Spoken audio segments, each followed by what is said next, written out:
Thor, the god of thunder and the god's representative in the first round of Ragnarock. He is the ultimate Norse god and nicknamed with the fearsome title, the Thunder Berserker. Thor faced Lubu Fengxian, who was known as one of the greatest human warriors, in the first match of the tournament. Thor is a very tall man, with slim muscles and long red hair that goes beyond his waist. He has unique yellow eyes with black sclera and golden markings that adorn his hands, eyes, and forehead. Thor has a white sash around his waist with multiple brown belts. In battle, Thor is easily distinguishable from his two divine arms. The first and most noticeable of these is Mjolnir, a massive hammer bigger than himself. The second is Arngreppir, a set of iron gauntlets that appear to arm his hands and improve his grip. Thor first comes across as cold, icy, and an aloof god, but true to his nature, he is a bloodthirsty war maniac who only comes alive in real combat. He is a man with few words and has a stoic face. Though he craves combat,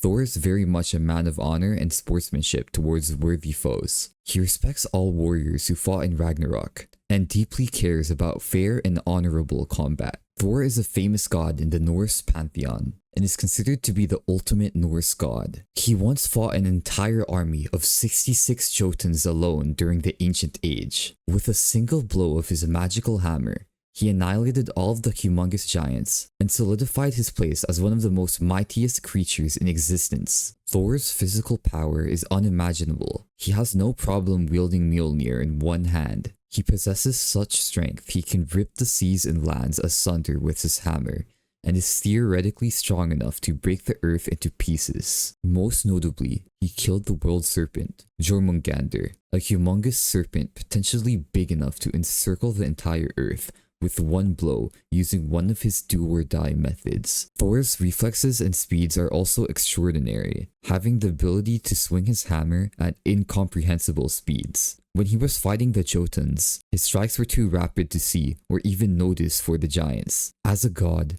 Thor possesses the standard divine attributes shared by all deities, including immunity to aging, resistance to mortal weapons, and enhanced physical capabilities. In combat, Thor uses two divine weapons, which are the focus of his combat strategy. The first is Mjolnir, an enormous hammer, which is bigger than Thor himself. Mjolnir is not only a weapon, but a living entity. The hammer is encased in grey metal, with vein-like gold patterns and brown carapace-like coverings. It is said this hammer is able to rip apart the entire earth itself. Mjolnir possesses an awakened state, which is triggered whenever Thor encounters a worthy foe. In this state, the surface of the hammer displays visible veins that start to pulsate. The hammer heats up so intensely in this state that the plating around it starts to melt like lava. It is in this form Thor can reach his full potential. Thor's second divine weapon is Arngreppir, a pair of iron gauntlets. It is said that Thor uses these gauntlets to shield his hands from the heat of Mjolnir. However,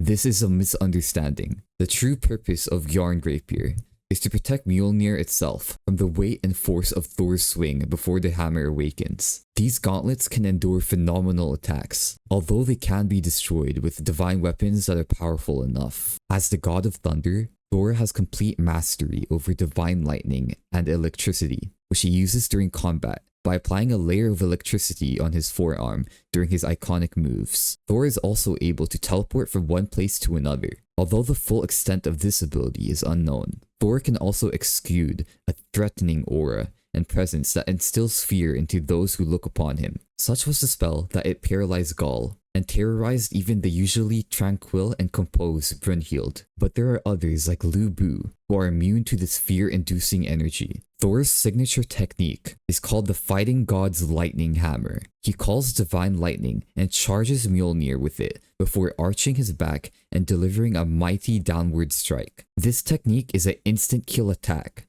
that he used once on the 66 Jotuns, killing them all instantly. Lu Bu is the only known rival to have survived this blow up to that time. Thor also has another technique called Awakened Thunder Hammer. He used this method once before on the World Serpent. This method consists of him hurling Mjolnir into the air with all his strength, catching it with tremendous speed and centrifugal power, then delivering it to his opponent with a crushing blow. The destructive force of this is so phenomenal, it shattered both of Lubu's legs, bringing the great warrior to his knees. Thor can also combine his most powerful moves into one technique, known as Girod, Awakened Thunder Hammer.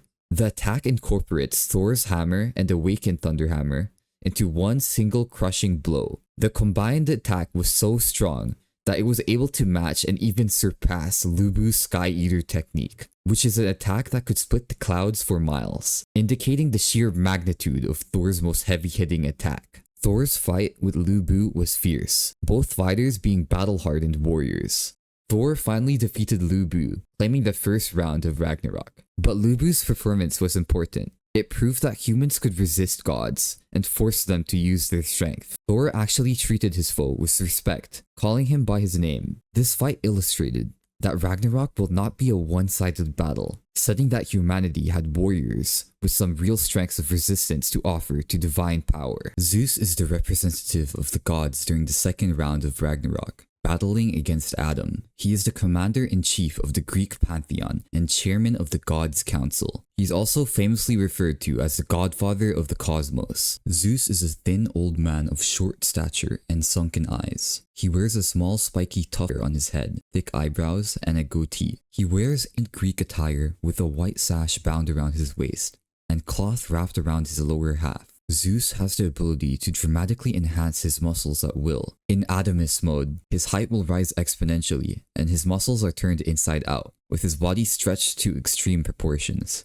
Zeus is composed and commanding when speaking to other gods, having a respectful and wise demeanor. But his real personality is that of an abnormal war lover, who takes pleasure in crushing his enemies.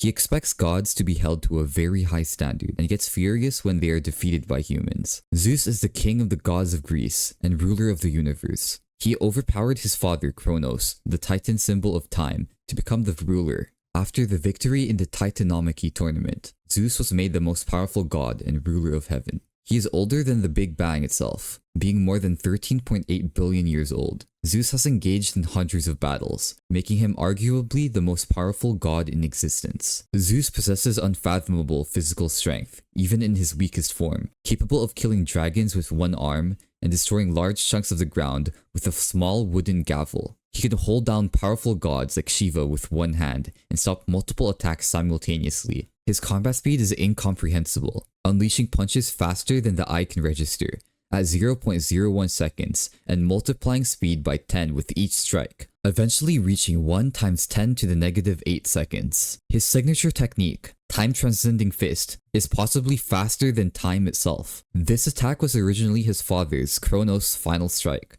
which Zeus burned into his body, and named as his own. Zeus has exceptional durability, witnessing the Big Bang and considering it merely a spectacle. During his match with Adam, he withstood multiple copied attacks that would defeat most opponents, suffering only minimal injuries. He was hit twice by his own time-transcending fist, breaking his jaw and neck, yet continued fighting. He was able to stay conscious after severe injuries, and even fixed his own broken neck with his bare hands to continue battle. His ultimate transformation is Adamus, where Zeus compresses all his muscles to their limits. In this state, his body becomes virtually indestructible, and concentrates all divine might into every movement. However, he can only maintain this form for 12 to 13 minutes, and severe injuries reduce this to 5 to 6 minutes, as the transformation slowly destroys his body. The transformation causes primal instinct in every being to tremble in fear. While using Adamus, Zeus unleashes true God's right, a straight punch harboring his entire divine might, which he can repeat at blinding speeds in a never-ending barrage. He has complete control over his muscles, expanding them for stronger impacts, shrinking them for speed,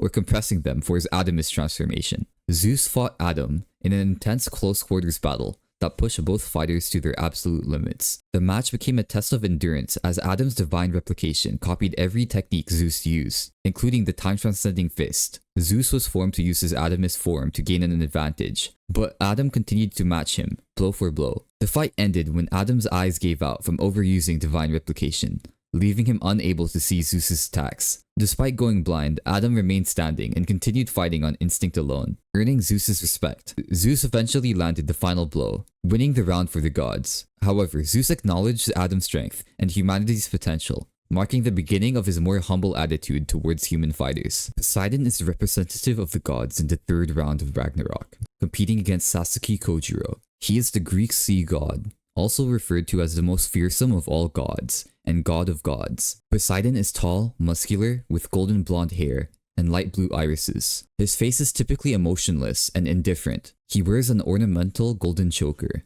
and dark blue attire, with golden borders around his torso, exposing his chest and abdomen. Golden spiked rings encircle his biceps. Seaweed green fingerless gloves and a white coat with golden patterns are around his waist. His green boots with ocean ruin patterns have his baggy pants tucked into them. Poseidon also carries a trident, which is about the same height as his body. His personality is intimidating, arrogant, and cold-hearted. He despises humanity and thinks of himself as impeccable, stating he requires no allies. Poseidon refers to the other gods as useless bottom feeders, and is very taciturn. Though he is cold-hearted, he loves his brothers. He spared Anubis because Hades would be upset if Anubis died. Poseidon had great respect for Hades, and addressed him as brother, after seeing him single-handedly defeat the Titans. Hades believes Poseidon's personality makes him most worthy of the title, King among all gods. Poseidon is one of Kronos' sons, and a potential fighter in the Titanomachy. The world was then divided among Kronos' 3 sons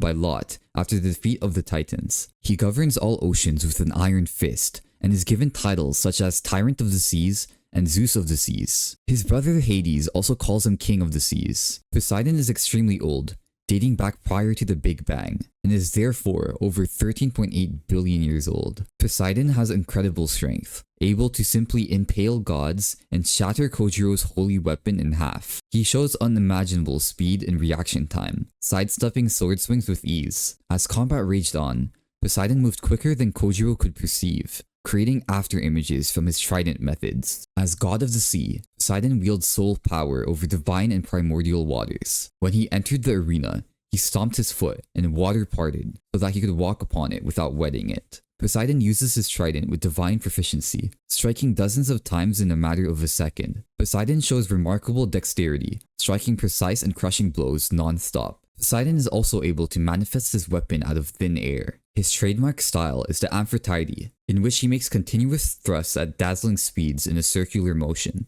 Chione Tyro Demeter makes Poseidon jump over his target, delivering a continuous salvo of trident thrusts from overhead, like bolts of lightning in a thunderstorm, and producing endless after images. His final technique, Medusa Alope Demeter, brings together divine power and divine speed, striking from all directions. The velocity establishes a bubble of after images around his enemy, representing 40 days and 40 nights of flood. Poseidon's battle against Sasuke Kojiro demonstrated his colossal speed and power against humanity's finest swordsman. For most of the battle, Poseidon had his way with greater speed and trident moves, though Kojiro evolved, taking on all techniques of swordsmen he'd ever encountered during his life, and merging them into a scanning ability that anticipated Poseidon's moves. Even with Poseidon's unrelentless attack, Kojiro was able to deliver the first major blow, infuriating the god. Poseidon still fought, despite losing both arms, and would not display weakness. Finally, Kojiro's years of experience and flexibility enables him to anticipate and neutralize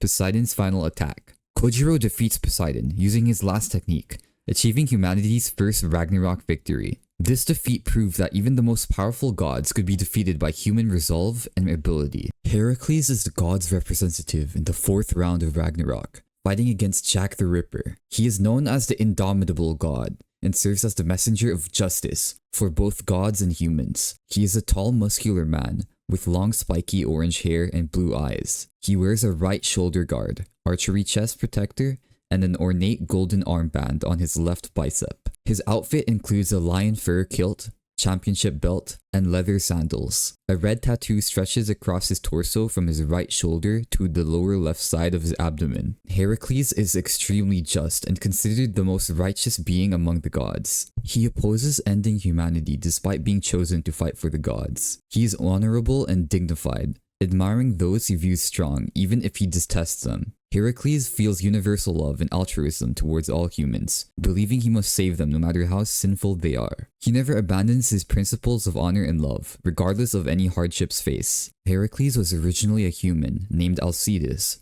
from ancient Greece, born with a very weak constitution. Through diligent training and ironclad will, he became the strongest human in ancient Thebes. He drank the ambrosia, Zeus's blood, which grants immortality to true heroes, but causes instant death to others. Alcides survived the experience, becoming a demigod and taking the name Heracles. After his transformation, he single-handedly defeated the entire god's army and fought toe-to-toe with Ares, the god of war. Heracles possesses nearly boundless durability, earning him the title, Indomitable God. Even as a mortal, he could take hits from enormous boars and survive kicks from Ares with minimal injuries. After becoming a demigod, he withstood multiple stabs from knives, showed no reaction to losing his left arm, and had his body crushed by a building infused with divinity without stopping. His main weapon is the Lion's Club, a magical silver club that transforms into various animals. This connects to his signature ability, Herculean Exodus,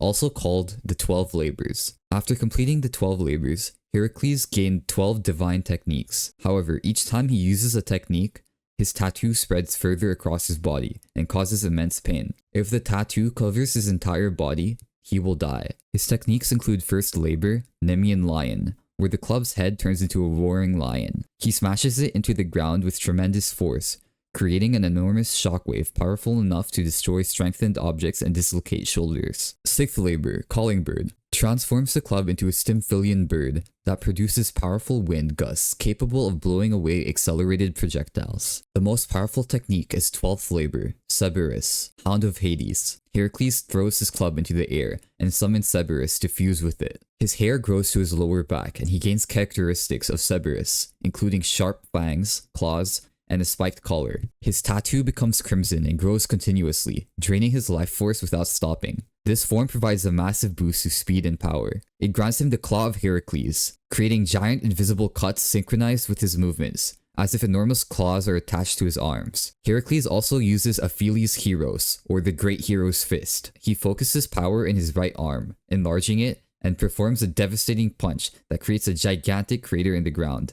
Despite his simple fighting style, Heracles demonstrates keen intellect in battle. He quickly figured out Jack the Ripper's eye power, and was the first to realize what Jack's vulnerability was. He can think with fast speed, even under dire circumstances. Heracles fought Jack the Ripper in London, maintaining the upper hand for most of the battle, despite Jack's home field advantage. Jack used the entire city as a weapon, turning buildings and objects into divine weapons through his Volunder. Heracles was stabbed by countless knives and had his left arm cut off, but continued fighting, showing no pain. Despite the overwhelming damage and blood loss, Heracles tried to save Jack even in his final moments. Instead of ending the match with a mutual kill, Heracles used his remaining strength to hug Jack, showing his unconditional love for humanity. Jack delivered the final blow, securing humanity's second victory. Heracles died standing, having maintained his principle of love and justice until the very end. Shiva is the god's representative in the 5th round of Ragnarock, fighting against Raiden Tamayamon. He is the leader of the Hindu pantheon, known as the god of destruction, and the greatest brawler in the Indian pantheon. Shiva is a tall, muscular man with 4 arms and 5 golden eyes, with only 3 open when calm. He has indigo skin and messy black hair with purple tints. He wears a golden bandana, baggy golden trousers, and a blue sash on his waist. Blue tattoos cover his wrists, fingers, biceps, and neck, given by his best friend Rudra. Shiva is carefree, proud, and powerful, but shows violent tendencies even against Zeus. In his youth, he was lazy and easygoing, preferring to sleep and dance rather than to fight. He once wished to become a god of dancing. Shiva defeated all other Hindu gods, including Rudra, the second strongest god in the Hindu pantheon, earning the title Top of India's Pantheon. He and Rudra fought their way to the peak of Svarja together. In their final battle, their clashes sent massive shockwaves throughout Svarja, and their punches echoed throughout the entire land. Shiva eventually overwhelmed Rudra, claiming his position as a leader. Shiva's most distinctive feature is his 4 arms, giving him far greater dexterity in combat than most fighters. He can defend with one set of arms, while attacking with the other pair simultaneously. This allows him to use moves and techniques exclusive to his unique physiology. Shiva also possesses pyrokinesis, producing heat and flames 10 times hotter than the sun. His body becomes superheated through intense dancing, hot enough to burn opponents with the strongest muscles in human history. The heat can cauterize flesh instantly and burn nearby objects to ash. His signature ability is the hidden treasure of the Indian pantheon, known as Shiva's go-to move. By dancing to the rhythm of the cosmos, Shiva attacks with far greater speed and power while confusing opponents. The unpredictable rhythm makes opponents feel like they're being attacked by many enemies at once. He can continuously attack with multi-hit combinations that are nearly impossible to defend against. Tandava is his combat dance, where his body becomes superheated and starts to combust, increasing attack power and burning opponents. Kritisava,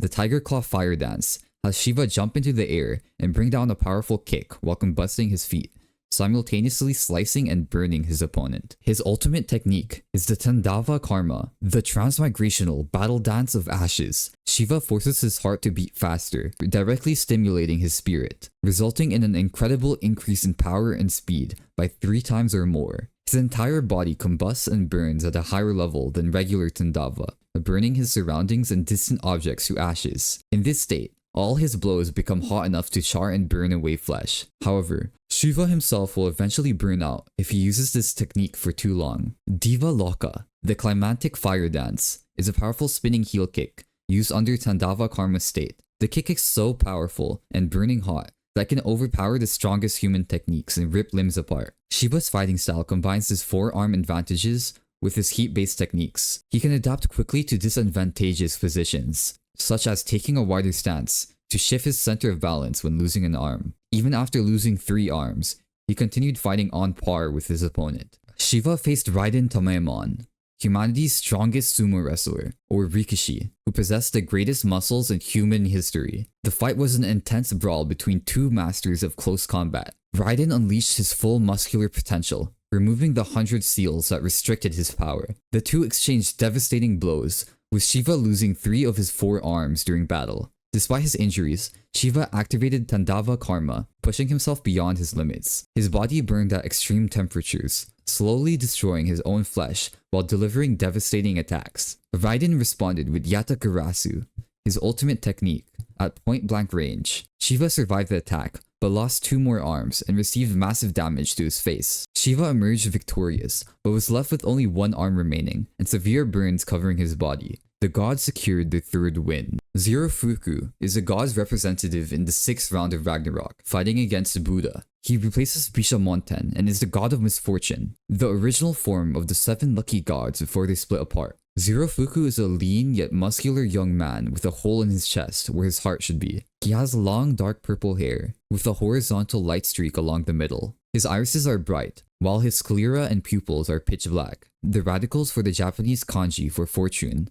appear as symbols on his cheeks and tongue. 7 beads tie his hair, each inscribed with one of the 7 deadly sins. Zerofuku is childish and emotionally volatile, throwing temper tantrums when things upset him. He feels intense jealousy towards those who spread happiness better than him, particularly Buddha. Zerofuku originally served as a deity who bestowed good fortune by absorbing all misfortune from humans. Over time, he witnessed humanity's depraved and hedonistic nature, which devastated him emotionally. The accumulated negative energy from absorbing endless human misfortune eventually corrupted him completely. To prevent himself from killing a mother and child, Zerofuku split all the negativity into 7 parts alongside his own soul, creating the 7 deadly sins. These manifestations became physical beings known as the 7 lucky gods and heaven's executioners. He is at least 2,500 years old, being as old as Buddha himself. Zerofuku possesses biokinesis, the ability to manipulate his biological makeup. He can extend his spine and shape it along with his flesh and blood into a divine battle axe, showcasing his complete control over his own body structure. His primary power, however, is misfortune manipulation. As the god of misfortune, Zerofuku has absolute control over misfortune, constantly absorbing it from himself and others. However, using this power takes a great toll on his physical and mental health, which led to his corruption. Zerofuku's main weapon is the Axe of Misery, created from his own flesh, blood, and bones. The axe absorbs his own misery, causing it to grow bigger and more destructive with each use. Throughout battle, The axe of misery transforms and expands based on accumulated misery. Initially a normal-sized battle axe, it can grow nearly 100 times in size, resembling a giant rake with 6 heads. One strike can send shockwaves outside the ring. If Zerofuku doesn't feel misery, the weapon loses its power source and reduces to just the handle. The axe has multiple forms. It can transform into a spine-like sword with dozens of sharp spikes. After absorbing more misery, it becomes Sansetsukon-like swords connected by joints. The most devastating form is Axe of Misery, Storm form, which resembles a large crimson bulb that bursts into a hail of countless black blades connected to the handle. These blades possess their own consciousness and relentlessly follow opponents, making them nearly impossible to evade. Zerofuku also demonstrated godly flexibility, bending and twisting every part of his body in extreme and impossible ways, as if made of rubber. This allows him to make unpredictable movements and patterns during combat. After his fight with Buddha, Zerofuku gained access to Volundr, despite not being a Valkyrie. By performing shared fate with Buddha, and trusting his fate to another, Zerofuku transformed into the Parinirvana sword, Zero. This ultimate divine weapon takes the form of a 7-branded sword with bladed protrusions associated with each of the 7 lucky gods. Only those who have attained great nirvana in the Pure Lands can create this weapon. Unknown to everyone, Beelzebub had planted a parasitic organism called the Seed of Hajun into Zerofuku's head. Made from Hajun's remains, the seed took a millennia to mature. Once triggered, Zerofuku's horns shove into his mouth and chest hole, releasing 2 dragons that envelop him in an egg-like shell, allowing Hajun to resurrect by devouring Zerofuku completely. Zerofuku fought Buddha with overwhelming power, his axe of misery growing larger as he accumulated misery. Buddha initially struggled against his expanding weapon and its various transformations. However, Buddha's compassion and understanding reached Zerofuku's heart, reminding him of his original purpose, to help others. When the Seed of Hajun triggered, Zerofuku was consumed, and Hajun emerged, a powerful demon king who completely overwhelmed Buddha. In the final moments, after Buddha was severely injured, Zerofuku consciously fought back against Hajun from within. Using shared fate and Volundr, Zerofuku transformed himself into the Parinirvana sword, Zero, giving Buddha the weapon he needed to slay both Hajun and himself. Zerofuku sacrificed himself in his last act of kindness, helping Buddha secure humanity's 4th victory. The 7 lucky gods and Zerofuku made peace with Buddha as they faded into nothingness with smiles. Hades is the god's representative in the 7th round of Ragnarock, fighting against Qin Shi Huang. He wasn't originally on the roster, but volunteered to fill Buddha's spot after his betrayal. He is known as the King of Helheim, and regarded as the god whom other gods rely on the most. Hades appears as a tall, handsome man, with long, stylish silver-white hair that spikes up at various spots. He has a specially designed eye patch over his right eye. A leaf-like pattern tattoo crosses his forehead. He wears a spiked choker necklace, a bead-like earring on his left ear, with many smaller piercings. His attire is formal and extravagant, with the collar spanning to his upper chest and badges on both sides of his coat. He wears long white jeans and patterned square shoes. Hades is sophisticated, quiet, and highly respected among the gods. All gods stood at attention when he entered the arena. Above all, Hades loves his younger brothers, and believes it's his duty as the eldest to watch over them and avenge them if they die. Despite being a king, Hades believes Poseidon was most worthy of the title. He remained level-headed throughout his match, only losing composure when he discovered his opponent shared similar views on kingship with Poseidon, his brother, causing him to burst into laughter at the irony. Hades is the eldest of Kronos' 4 sons, and during the Gigantomachy, Hades single-handedly defeated an entire army of Titans, though he was heavily injured afterwards. After the world was divided among his 3 brothers, Hades received the underworld. He rules Helheim with absolute authority. He entered Ragnarok specifically to avenge Poseidon's death in the 3rd round. Hades wields a Bident spear with godly skill, delivering countless blows in the blink of an eye. According to Ares, Hades possesses complete control over his Bident, instantly shifting thrusts into swings and combining powerful downward swings with intense drawbacks to overwhelm his opponents. He can skillfully change the trajectory of his spearhead to guide projectiles away and spin his Bident fast enough to disperse attacks before they reach him. Hades demonstrates wind generation as a byproduct of his enormous strength. He produces powerful wind pressure and gusts with his Bident techniques. His strongest attacks create spirals of concentrated wind, The wind created from his thrusts alone can slice opponents before the weapon itself makes contact, which is how he drew first blood against King Shi Huang. His techniques include the Persephone Calichore, where Hades jumps and jabs his bident downwards with such force that it carries through the ground. The wind created also injures opponents. Persephone lore has Hades charge forward, thrusting his bident in this straightforward motion, creating an extremely strong spiral of wind behind it. Persephone Titan involves gripping the bident near the spearhead and delivering a mighty downward swing, while moving his grip down to the end, applying maximum pressure that can crush opponents into the ground. Hades also demonstrates hand-to-hand combat expertise. He can quickly shift attacks from spear thrusts to knee jabs, and block powerful kicks with his forearm when unable to use his bident in time. He also possesses some form of matter manipulation, demonstrated when he fused the remains of Poseidon's trident with his own bident, creating a newer, more powerful weapon before his match. His ultimate ability involves divine blood, called Pluto Ichor. Any divine weapon that his blood spills upon harbors Hades' life force, making them more powerful. By slashing open his own chest and feeding his bident with blood, Hades transforms it into Ichor Desmos, the four-blooded spear of fate. The upgraded weapon consists of two sharp prongs with a long blade running through the middle, converging into a blood-stained tip. The spear becomes a living being with its own flow of chi. However, using this ability slowly drains Hades' life force and can result in death if overused. Hades fought Qin Shi Huang, the Emperor of China, who possessed the ability to disrupt chi flow and redirect attacks. Throughout the battle, Hades demonstrated superior technique and power, but his opponent's defensive abilities proved problematic. Hades quickly noticed Qin's ability to sense and redirect the crux of ki in his attacks, so he covered himself with his own blood to see and counter this ability. When conventional attacks proved insufficient, Hades slashed open his chest and transformed his bident into Ichor Desmos using his divine blood, making it vulnerable to Qin's drifting tortoise technique. In the final exchange, despite Hades' overwhelming power with Ichor Desmos, Qin Shi Huang managed to redirect the attack's ki and pierce through Hades' heart with his own weapon's force. Hades fell, securing humanity's fifth victory.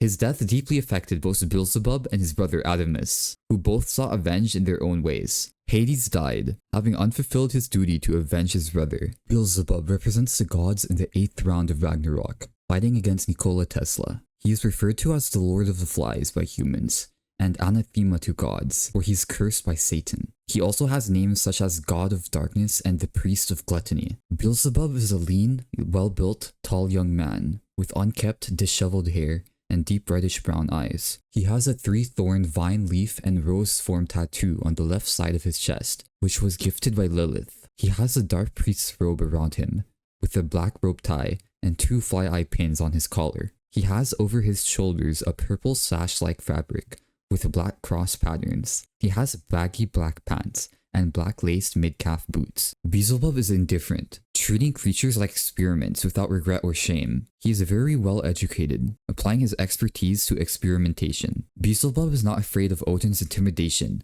and enjoys Ragnarock as a form of entertainment. Because of the curse affecting him, every god fears and hates him, so he is alone and incapable of establishing relationships. Beelzebub was born under a curse, and stories told that anyone who becomes close to him has his heart chewed out by Satan. In reality, when Beelzebub is most in love, he subconsciously changes and kills those he loves. Upon meeting Lucifer, Azazel, and Samael, Beelzebub formed close friendships, but discovered them dead, with their hearts torn out. He vowed to find and slay Satan. He then met Lilith, and started falling in love with her, but she was also murdered. Beelzebub then discovered the horrific reality that he is himself, Satan. Afterwards, Beelzebub lost his will to live and became gloomy and withdrawn, refusing to connect with anyone. All he desires is to meet someone who can murder him. Ever since Hades died in Qin Shi Huang's hands, Beelzebub underwent a transformation in his thinking about humans and decided to destroy them, contributing to Ragnarok to seek revenge over Hades.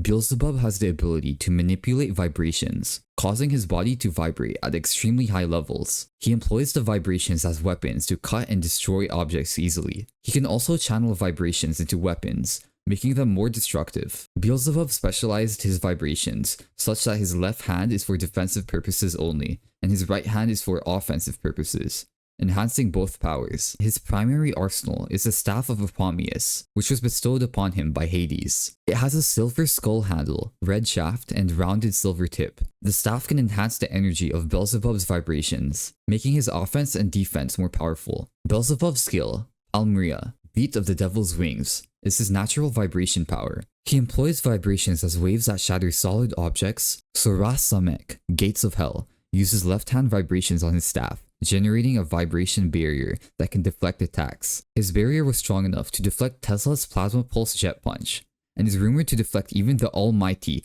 Thunderhammer. Sorath Vow, Fallen Angel of Gluttony, uses right-hand vibrations on the skull handle prior to swinging. Since the staff enhances vibrations, Beelzebub boosts the amplitude to render attacks more lethal. Sorath Tau, Prayer of Darkness, consists of continuously thrusting with his right-hand staff, layering vibrations on top of vibrations to create an attack powerful enough to knock away Tesla's Gematria Zone, and swift enough that Tesla could not avoid it. His final technique is Original Sin of the Netherworld, number 0, Chaos, known as Taboo in Helheim. Beelzebub holds both hands onto the skull, infusing it with offense and defense vibrations at the same time. Through the condensation of these two contrary vibrations, he generates a massive explosion in the shape of a black sphere that covers him and his opponent. Sorath Resh, Satan's Horns, stabs an opponent's chest with his right index and middle fingers before extending his vibration blade to smash their heart. Beelzebub also has Demonic Destrudo,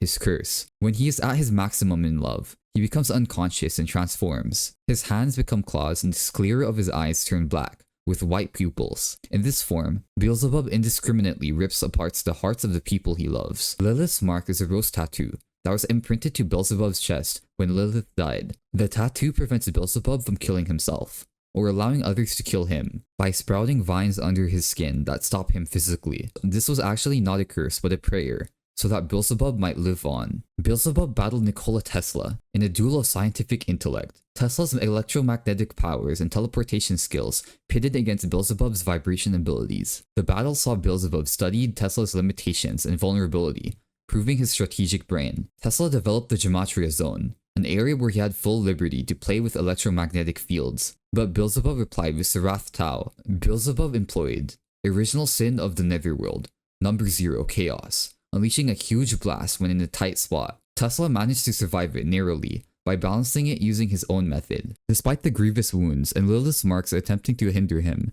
Beelzebub broke through the spell with pure willpower. In the final moments of their clash, Tesla fired Plasma Pulse Punch Cross as Beelzebub fired Sorath Resh. Beelzebub managed to drive his bare fingers through Tesla's Super Automaton Beta, through his chest and into his heart, and clinched the god's fourth win. But Beelzebub's struggles caused him to see that gods and mortals are not as different, and his view on humanity changed. Apollo is the god's representative in the 9th round of Ragnarock, who battles with Leonidas. He is the god of the sun, and one of the 12 gods of Olympus. Apollo is also referred to as Phoebus, and the god of boxing, along with numerous other prestigious titles, such as the god of philosophy, poetry, medicine, archery, music, and prophecy. Apollo has a handsome face, with long flowing light pink hair that goes down to his torso. Apollo has a laurel wreath, buskin sandals, and a toga, with kimono features such as the sash and flower patterns. The toga is open on his chest. Apollo also has a sun ray necklace going across his chest, a chain on the sash, and an ornate chain around his right calf. Apollo has black gloves covering only his thumbs, index, and middle fingers. Apollo is very narcissistic,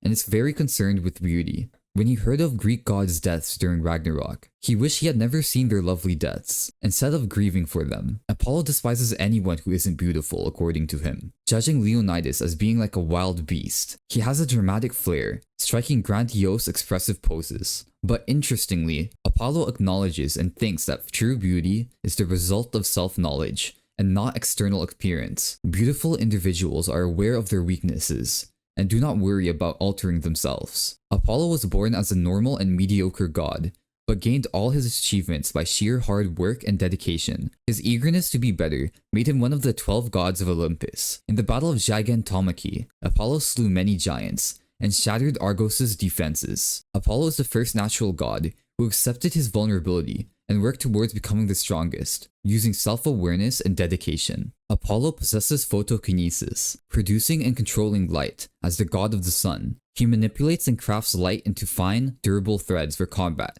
that can block Volundr-level attacks with ease. His main weapon is the Threads of Artemis, golden gauntlets with dark blue undersides, 3 small studs on each knuckle, and small holes above fingertips. Upon producing light from his fingertips, they transform into threads for defensive or offensive purposes. Apollo can use matter manipulation through these threads, weaving them to create any weapon or object he needs, such as shields, lyres, boxing gloves, bows, opening infinite possibilities. Phoebus' lyre, the shimmering harp, creates a pair of hands from threads that Apollo places his hands into, transforming the threads of Artemis into boxing bracers with pronounced wristbands and studded knuckles, enhancing his close-range boxing ability significantly. Apollo's unique power is Expectations-Induced Enhancement. He can enhance his physical, mental, and supernatural abilities based on expectations and criticisms from others, whether allies or enemies. The more the public's emotion, the more affinity Apollo gains. This power defies all logic and common sense.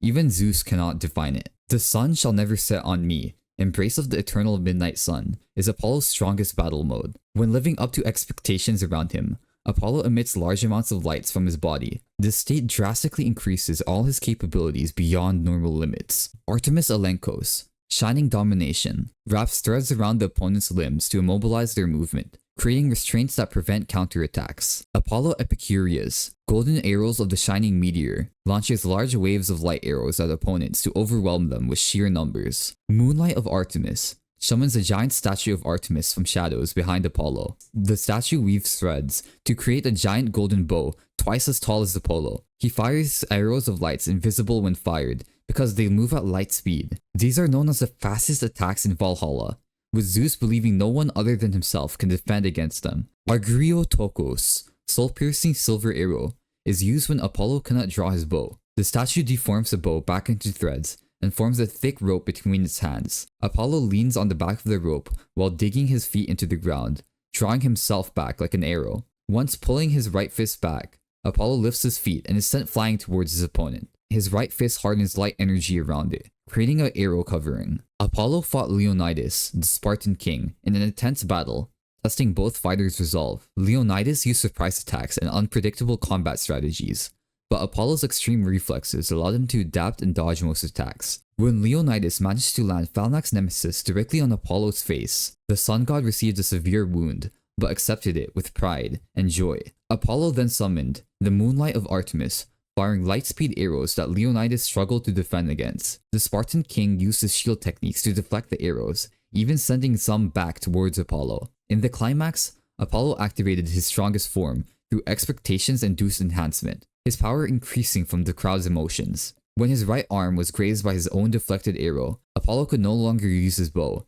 so he resorted to Argyrotokos, launching himself like an arrow towards Leonidas. The two respectively clashed using their final techniques. Apollo's Argyrotokos against Leonidas' Phalanx Lambda. Apollo broke through the shield, piercing Leonidas' midsection, and securing the god's 5th victory. Apollo then chose to keep his scar as recognition for their battle, showing his true understanding of beauty. Susanoo no Mikoto is the god's representative in the 10th round of Ragnarock, fighting against Okita Soji. He is feared as heaven's strongest, god slayer, and the Aragami, ferocious god. As the inventor of the art of the sword, Susanoo is venerated as the god of swords. Susanoo is a tall, muscular man, with long navy blue hair with white streaks tied in a ponytail, dark grey eyes, and thick, cloud-shaped eyebrows. He wears a golden yellow pauldron with cloud patterns on his left shoulder, armor reaching his right hand, and a dark purple glove. He wears a navy blue kimono, with yellow stripes covered by a long white sleeve on the left arm, held by a dark purple belt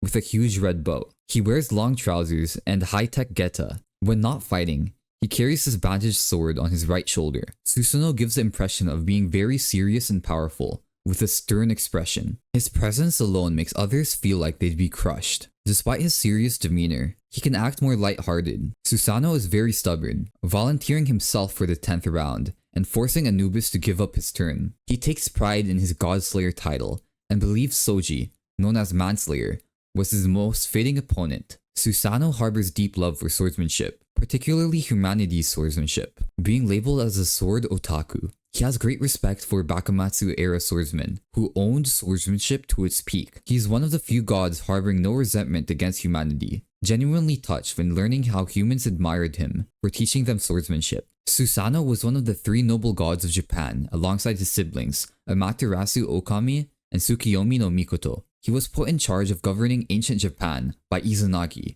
the god of all creation. However, Susanoo gave up his position to learn swordsmanship from humanity. In the past, he defeated countless wicked gods and demons that plagued ancient Japan, including the 8-headed serpent, Yamata no Orochi. After slaying Orochi, he discovered the legendary sword, Ame no Murakumo, within the serpent's course. Susanoo wielded this blade to cast all wicked gods out of Takamagahara, earning his nickname Aragami. After discovering how humans could use swords as a form of art, for the first time in his life, Susanoo found something that made his heart heat up. Susanoo is a master swordsman who introduced swords fighting to humanity. He has therefore seen and learned every kind of swordsmanship across all of human history. Before learning proper techniques from the humans he inspired, Susanoo easily dispatched evil gods and monsters. He not only mastered every swordsmanship type, but reached beyond them all, polishing each to divine level, resulted from swinging his sword over and over again for hundreds or thousands of years. His main weapon is the Onikiri Ame no Murakumo, or demon-slaying heavenly sword of gathering clouds, a katana made from the original Ame no Murakumo. The original sword was melted down and recrafted through joint efforts of human swordsmith and blacksmith gods. Susanoo believes this blade is most fitting to wield against Soji Okita. Susanoo's signature stance is Shinra Yaoyuruzu, or Divine Myriad. He adopts a basic Seigan stance that seems weak, but prepares himself to use every existing sword technique. All existing sword stances trace their origin back to the Shinra Yaoyuruzu. This attack represents an impregnable defense and counter to any opposing sword attack, allowing him to parry slashes with ease despite immense speed. Secret technique, Ama no Magaeshi, Heavenly Demon Counter, is Susanoo's trump card, taking an atypical stance with his right arm held back and katana upright, while his open left hand is held forward. He prepares to cleave his opponents the instant they step into the attack range. He attracts opponents using his outstretched left hand and swings his sword with all speed and strength. The force cuts the air itself, creating a crescent vacuum blade at the tip that it flies forward, vastly extending the slash's range beyond the katana's physical reach. Power wanes the farther it travels, and observant opponents can find the distance where it becomes possible to deflect it. Ame no Magayashi, Avisi, is a faster version, performed without waiting. This takes much smaller interval time, but has noticeably decreased destructive power due to not properly charging up. Ame no Magaishi, Gathering Clouds, has Susanoo drop backwards, appearing vulnerable, then catch himself up by digging his left hand into the ground, before delivering a powerful upward slash to cut foes mid-air. This attack uses the essence of Iai that Susanoo mastered. Susanoo also possesses a shape-shifting ability, transforming into a 3-legged crow called Gatagurasu. He uses this form for surveillance, watching swordsmen and his craft grow throughout millennia while remaining hidden from humanity's eye. His ultimate technique is Musoken, Unarmed Sword, unlocked after his sword was shattered. Susanoo raises his hands together over his head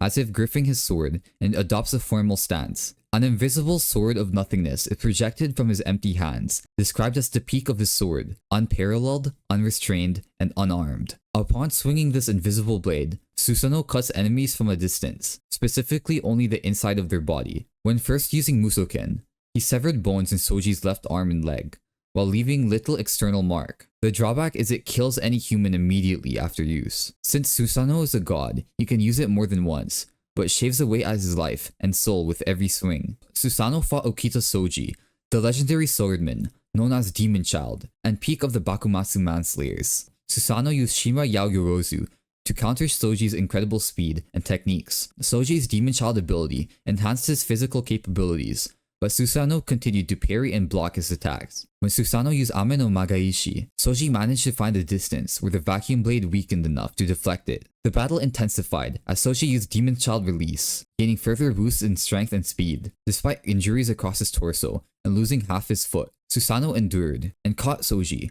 with Ame no Magaishi, Gathering Clouds, severely injuring him. In the climax, Soji shattered Susanoo's sword. Instead of surrendering, Susanoo unlocked Musoken, the invisible sword technique. He used it twice to sever Soji's bones internally. However, the strain of Musoken shaved away as his life, and combined with the fatal injuries Soji inflicted, ultimately killed Susanoo. Okita Soji secured humanity's 6th victory, though both fighters demonstrated the peak of swordsmanship and mutual respect for the blade. Loki is the god's representative in the 11th round of Ragnarok, fighting against the legendary sniper, Simo Haya. He is the god of mischief in the Norse pantheon. Loki is called the ephemeral assassin, which captures the essence of someone who strikes quickly and disappears, which fits Loki's portrayal in the series. Loki is a tall, lean, yet muscular man, wearing a cloak with long detached sleeves and fingerless gloves. He has an array of stud ear piercings on each of his ear. His green hair goes down to his neck, with a white highlight tuft to the left of his face. Loki has purple eyes, with slanted pupils like a goat. In the past, he wore motorcycle gang clothing, including a spiked choker and sleeveless leather jacket, showing his chest and abs, with tattoos on his stomach and arms. Loki is playful, sadistic, and sometimes unhinged, lusting for carnage and finding it entertaining. He saw Ragnarok as a joke initially, but became worried after Poseidon's death, realizing humans could actually kill gods. Loki is confident in his own power, and rarely has good posture, either limply floating in air, crouching on chairs, or sitting on floors. He holds his race to extremely high standards, showing twisted elation seeing them fight, and feeling enraged when they lose. Loki has great affection for Brunhild, offering to save only her from Odin's wrath, and keeping a full-length doll of her in his room. Prior to becoming a prankster, Loki was feared vastly by Norse gods for his abnormal power, having frost giant blood and power rivaling Odin and Thor. Loki was treated like an alien for these reasons, with the exception of Brunhild. Loki fell in love with her smile, and became a prankster to see her smile once more. Early in his trickster years, Loki stole Thor's Mjolnir, carrying the massive hammer on his back without issues, while also carrying Brunhild in his arms as Thor chased him. However, when Loki saw Brunhild walk with her husband Siegfried, his hatred began in an instant. Loki disguised himself as Siegfried and slayed Odin's enormous dragon, Fafnir, by decapitating him, successfully framing Siegfried for the crime. However, from that moment on, the Valkyrie Brunhild stops smiling and no longer laughs at Loki's jokes, causing Loki deep distraught. Loki's signature ability is Heimskringla, Clown's Ring, which allowed him to copy everything in creation, using the power in his fingertips, called the Consumer. Loki touches something or someone to store their information. Using the power in his palms, called Seed of Deception, he recreates what he's stored. While he can create multiple clones, he can only create 5 at one time. The copies are identical in appearance, but don't have uniform abilities. Instead, Loki distributes power between them, applying individual differences to his liking. The clones cannot speak, and lack personality or individual traits, only acting on Loki's commands. Loki cannot reproduce specific abilities of divine weapons, like his ring Advaranot's limit-removing power. Shield of Skuld uses Heimskringla to conjure a stone wall piece with the ornate wooden door and glass windows to defend himself. This wall has a decent durability, halting powerful piercing attacks for a few seconds. False Divine Shadow is the first of the 3 hidden abilities he has. It allows Loki to create one copy of himself with the same power level as his own. Unlike other clones, this one retains his personality, knowledge, and thinking process. It works autonomously, without commands, and inherits Loki's Heimskringla using his own moves. Peephole of the 9 Worlds is the second hidden ability that he has. It allows Loki to share his vision with copies by connecting his consciousness to theirs. When using this ability, his pupils visibly dilate. He cannot use this ability on already dead copies. Gate of Resurrection is the 3rd hidden ability. It gives Loki the power to switch places with any of his copies, instantly moving to the copy's location, while it assumes his original position. Using Gate of Resurrection forcibly dissolves a target copy. Loki's divine weapon is the Anvaranot, Ring of Proliferation, a silver ring decorated with flower symbols, worn on his right ring finger. It stretches out Heimskringla's limits, making it possible to create infinite amounts of copies, covering the ability's weak points efficiently. Loki also possesses Metamorphosis, changing his shape and appearance at will to deceive others. His proficiency is so immense, he can fool Hugin and Munin while taking Thor's form. Loki can wear his body with the transformation of others, wearing their form like a suit. He demonstrated this by transforming into Heracles to perform a deceptive attack.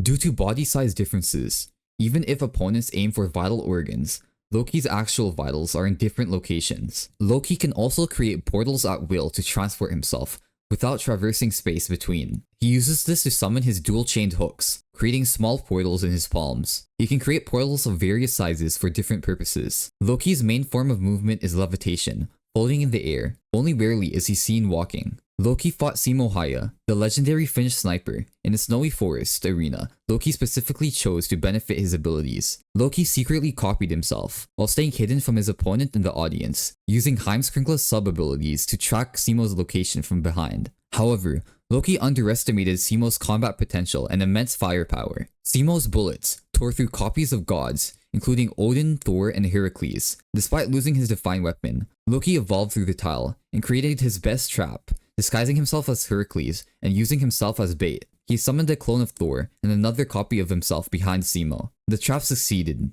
as Simo shot through Loki's heart, while aiming for what he thought was Heracles' vital organ. Loki thought he had an opportunity to attack Simo, but Simo, he turned around and fired his most precise bullet, Ukon Visara, Afterglow in the heavens. This incredible rapidly rotating shot was so fast that even Loki, who could perceive the trajectory of previous shots, was unable to react to it at all. He died thinking about his love, Brunhild. That single shot earned Simo Haya his 543rd kill and earned another win for humanity in Ragnarok. Odin represents the gods in the 12th round of Ragnarok, battling against Sakata Kintoki. He is the chief of the Norse pantheon and the supreme North god, having more than 200 names and titles such as the High One, Allfather, the Hidden One, and the Terrible One. Odin is an old man who is well built, with long white hair and a long beard. He has black sclera and golden eyes, with an eye patch covering his left eye. He has a red-based robe under a purple coat and white cloak with golden edging. In round 12, Odin sheds his old form, which dissolves into ash, taking shape as a young fit man with long black hair with white highlights. His right eye retains its original look, while his left eye is exposed with black sclera, particularly shining his golden iris, and 6 crack lines surrounding it that grow and crackle when nervous or scared. He has black full-body armor with white trim, white pectorals with a raven design, and a brown cape. Odin is a quiet man who doesn't talk much. His mode of communication is largely through his 2 ravens, Hugin and Munin, which perch on his shoulders as bearers of his thoughts. Odin does not like trickery, reminding Loki never to turn into Thor again. Similar to Thor, Odin is a blood-hungry war maniac with a lot of interest in fighting. He is cunning and strategic, willing to use every opportunity, such as Siegfried's incarceration in the Ragnarok tournament, to fulfill his last ambition, reviving the primordial gods at the expense of Siegfried and mankind. Even when things do not go as expected, Odin exhibits an ominous smile. He was once a nameless god who one day discovered the sword Gram, which held the soul of the primordial god Odin of the Yggdrasil. The Yggdrasil were 4 cosmic rulers in the primordial period until they were sealed during the original Ragnarok. When Gram was found by him, the soul of the primordial Odin possessed the nameless god. His current objective is undoing the seal of Glipnir cast upon Yggdrasil by other primordial gods, planning to bring the end of everything, as Siegfried was found to be the perfect component for this process. Odin has a naturally intimidating aura and presence, instilling fear into anyone whom he glares at. He is able to intimidate several powerful humans and gods through mere presence alone. He has life theft and decay power. When Zeus and others exited a big greenhouse, Odin felt an energy boost, and plants and flowers around him wilted, died, and vanished completely. His primary weapon is the Gungnir, the demon spear, an enormous spearhead with an intricate design fixed to a heavy shaft, with the other tip being a small point. It's known to always hit the target, regardless of the user's skill and defense. Odin is able to call Gungnir at will in the form of black streaks. When he banged the bottom of Gungnir on the ground carelessly, it created a shockwave powerful enough to obliterate most of a corridor. Odin also has the power of shapeshifting, demonstrated when he was going to the arena for round 12, and assumed his so-called battle form. Odin's battle against Sakata Kintoki happens in round 12, and has not yet concluded, and is scheduled to finish within future chapters. Anubis is one of the gods' members scheduled to compete in a future game of Ragnarok. He is the god of mortuary rituals, guardian of tombs, and escort to the underworld in the Egyptian pantheon. Anubis was initially selected to compete in the 10th round of Ragnarok, but relinquished his turn to Susanoo. Anubis is a very youthful god with tanned skin, a muscular build, and big eyes. He possesses very sharp canines, facial piercings on his chin, and a tongue that has small black canine teeth at the tip. Anubis possesses bracelets and wrist covers on both arms, a trapezoid ornament for his neck, and trousers that reach to his heels, exposing his feet. He has long, pointed fingernails and toenails as well. Anubis is immensely energetic, tending to run on all fours when excited. Unlike most fellow gods, his attitude is that of a little child. He repeats brief sentences when most elated or irritated, immediately rejoicing when having his way and hurling tantrums when not. Even though he is quick to complain and threaten other gods if provoked, Anubis is not so likely to immediately attack them. He attempts to yell them down instead. Anubis was the god of funeral rituals, guardian of tombs, and conductor to the underworld in Egyptian mythology. Although the full potential of Anubis is not being displayed, it is assumed that he is very powerful. As a death and underworld god, his abilities would probably be related to funeral rites and escorting souls.